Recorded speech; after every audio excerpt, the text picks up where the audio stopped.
Salam sejahtera bagi kita semua. Apa kabar Bapak Ibu Saudara sekalian? Jumpa lagi dengan saya Pendeta Don Walandungo.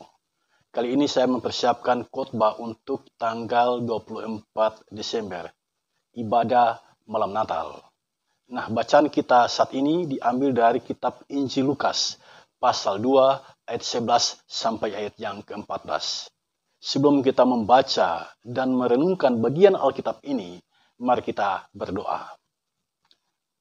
Ya Kristus, firman yang telah menjadi manusia, dimuliakanlah namamu saat ini. Kami mau belajar dari firman-Mu pada kesempatan ini. Tolong kami, ya Roh Kudus, tuntun kami dengan kuasa-Mu, sehingga kami sungguh-sungguh memahami kebenaran firman ini dan dapat melaksanakan itu di sepanjang perjalanan kehidupan kami.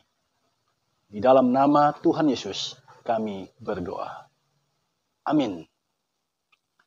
Bapak Ibu Saudara sekalian, mari kita membaca Lukas pasal 2 ayat 11 sampai ayat yang ke-14. Demikian bunyinya.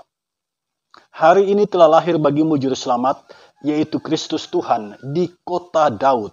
Dan inilah tandanya bagimu, kamu akan menjumpai seorang bayi dibungkus dengan lampin dan terbaring di dalam palungan.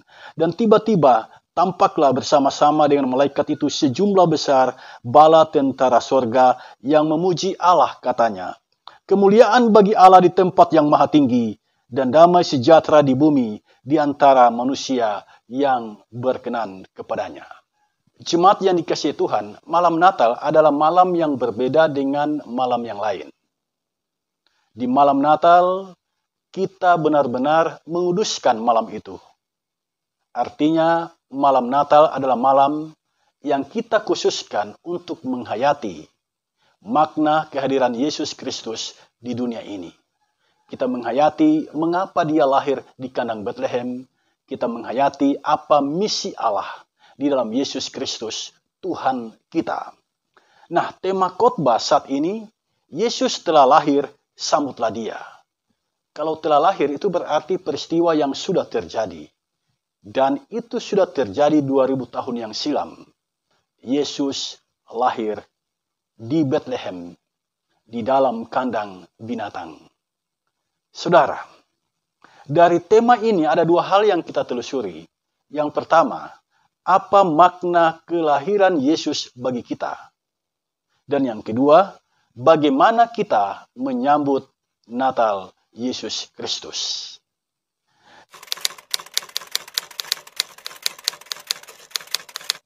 Kitab Injil Lukas menceritakan kepada kita bahwa kisah kelahiran Yesus Kristus itu benar-benar adalah kisah yang nyata. Fakta adanya. Cerita ini bukan cerita mitos, bukan cerita dongeng. Ini adalah cerita yang benar-benar terjadi di dalam sejarah hidup manusia.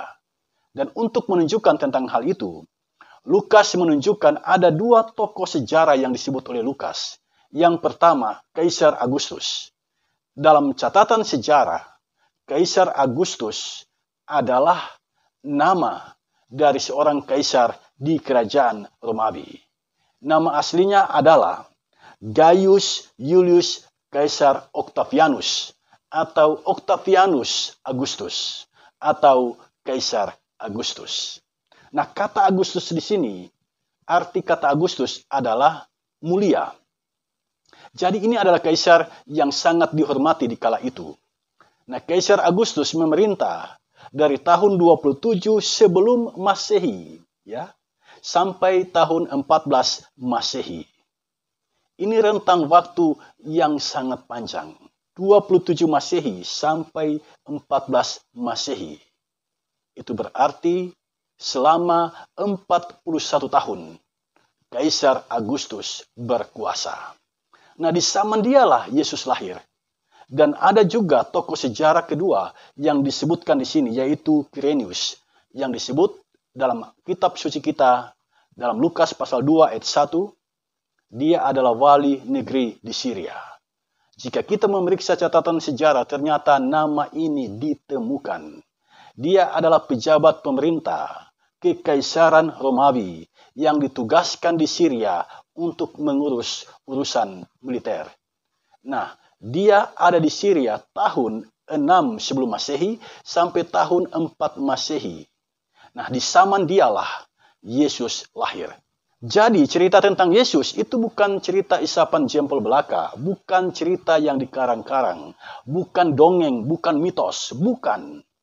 Yesus benar-benar hadir di panggung sejarah dunia. Jadi apa yang dikatakan oleh penginjil Yohanes, firman telah menjadi manusia, itu diceritakan secara panjang lebar oleh penginjil Lukas. Lukas adalah satu-satunya penginjil yang bukan berkebangsaan Israel. Dia adalah orang Yunani yang bertobat dan menerima Yesus sebagai Tuhan dan Juru Selamatnya. Dia adalah sahabat seperjalanan Paulus ketika Paulus menyampaikan berita Injil kepada orang-orang yang dia layani.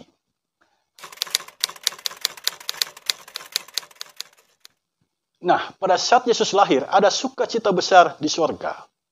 Malaikat bernyanyi penuh sukacita. Malaikat turun dari sorga, lalu pergi ke padang Efrata. Pertanyaan kita, mengapa malaikat datang ke padang Efrata? Bukankah orang Israel memahami yang disebut tempat yang kudus, tempat yang suci adalah Bait Allah di Yerusalem? Mengapa malaikat Tuhan diutus oleh Tuhan datang ke padang Efrata, datang kepada orang-orang yang sederhana, datang kepada orang-orang yang pekerjaannya itu di zaman itu dianggap adalah pekerjaan yang paling rendah di zamannya. Mengapa Tuhan mengutus malaikat datang ke sana? Mengapa bukan ke Bait Allah Yerusalem? Nah, untuk memahami tentang hal ini, mari kita lihat Matius pasal 5 ayat yang ke-8, khotbah Yesus di bukit. Yesus pernah mengucapkan kalimat ini, "Berbahagialah orang yang suci hatinya, karena mereka akan melihat Allah." Nah, disebut di sini yang bisa melihat Allah adalah orang yang suci hatinya. Itu berarti Allah mau datang menjumpai orang yang suci hatinya. Kalau di Bait Allah Yerusalem, itu sudah banyak orang yang munafik. Banyak orang yang penuh dengan kepalsuan. Begitu saleh beribadah di Bait Allah, tetapi perintah Tuhan, ketetapan Tuhan dilanggar di dalam keseharian hidup. Dan Tuhan tidak suka kehidupan yang seperti itu. Karena itu Tuhan datang kepada orang-orang yang bersahaja, orang-orang yang tampil apa adanya. Itulah para gembala di padang Efrata. Dan mereka beroleh karunia mendengar berita tentang kelahiran Yesus. Dan setelah mereka mendengar, mereka beroleh kesempatan untuk menjumpai bayi Yesus. Dan mereka memuji Allah di sana setelah mereka berjumpa dengan bayi Yesus. Jadi para malaikat datang ke padang Efrata kepada orang-orang yang sederhana, orang-orang yang bersahaja, orang-orang yang tampil apa adanya. Nah, para malaikat di padang Efrata ini mengucapkan kalimat yang sudah kita baca tadi.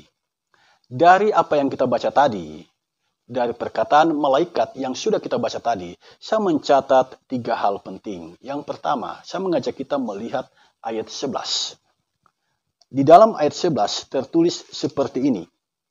Hari ini telah lahir bagimu juru selamat, yaitu Kristus Tuhan di kota Daud. Jadi berita tentang kelahiran Yesus disampaikan kepada para gembala di padang Efrata. Itu disampaikan ketika Yesus lahir. Pada saat Yesus lahir, yang pertama kali mendapatkan berita tentang kelahiran Yesus adalah para gembala. Hari ini telah lahir bagimu juru selamat. Ya.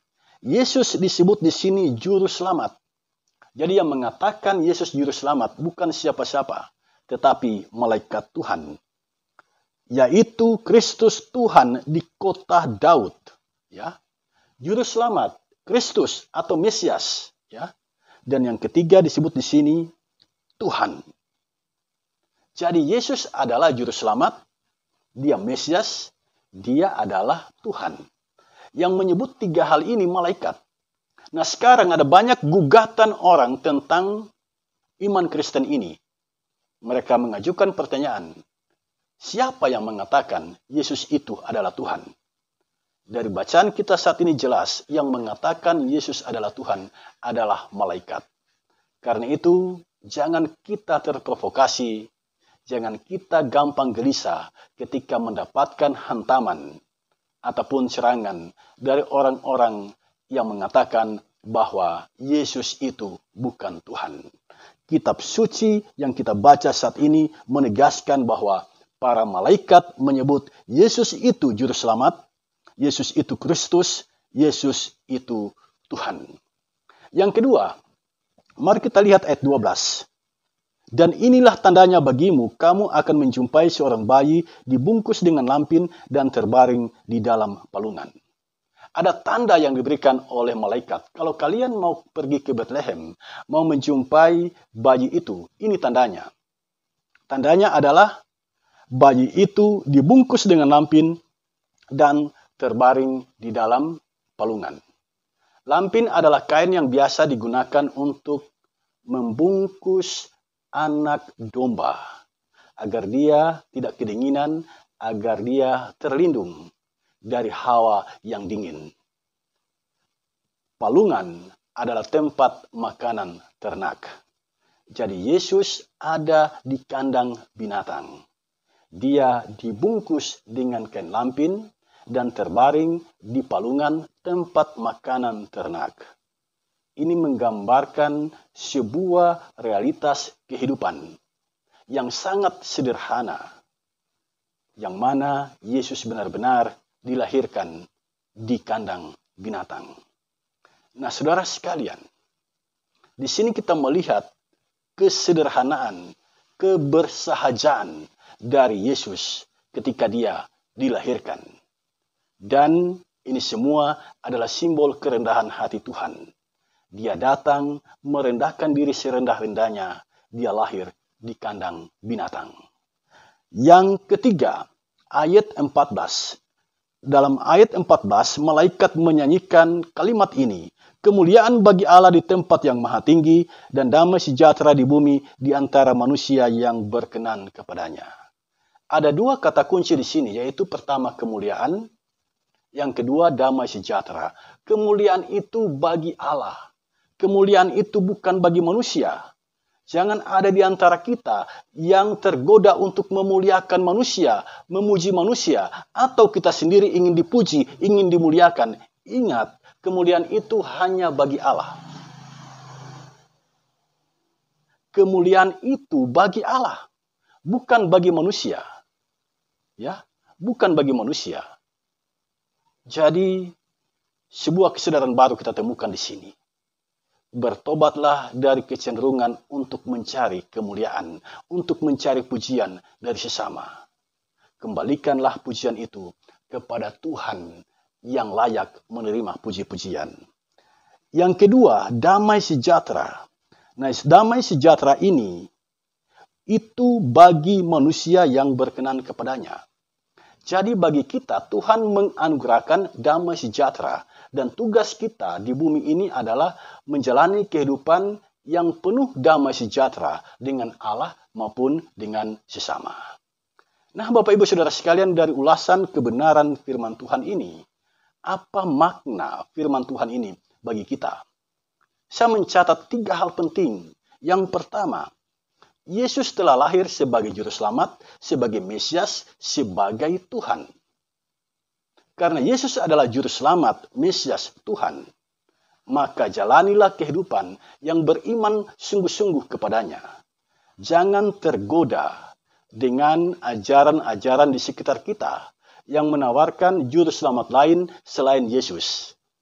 Jangan tergoda dengan ajaran-ajaran yang mengajarkan bahwa manusia dengan jerih lelahnya, dengan usahanya dapat menyelamatkan diri, dapat mewarisi surga. Bagi kita, soal masuk surga atau tidak, itu bukan soal kita berjuang untuk masuk surga.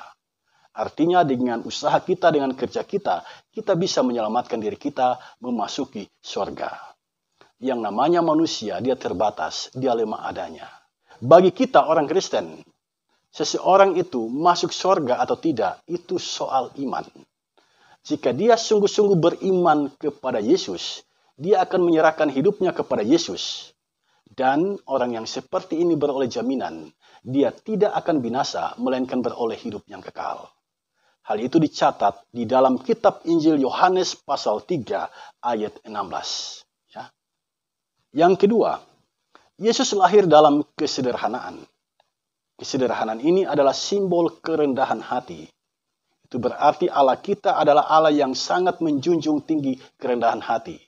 Orang yang rendah hati ditinggikan oleh Allah. Sebaliknya orang yang sombong, yang tinggi hati direndahkan oleh Allah. Yang ketiga, kelahiran Yesus mendamaikan kita dengan Allah. Karena itu Allah ditinggikan dan dimuliakan. Karena dia berinisiatif memperbaiki hubungan yang rusak antara dirinya dengan manusia. Dan Yesus, firman yang telah menjadi manusia, datang di Bethlehem. Dia datang dengan satu misi, mendamaikan manusia dengan Allah.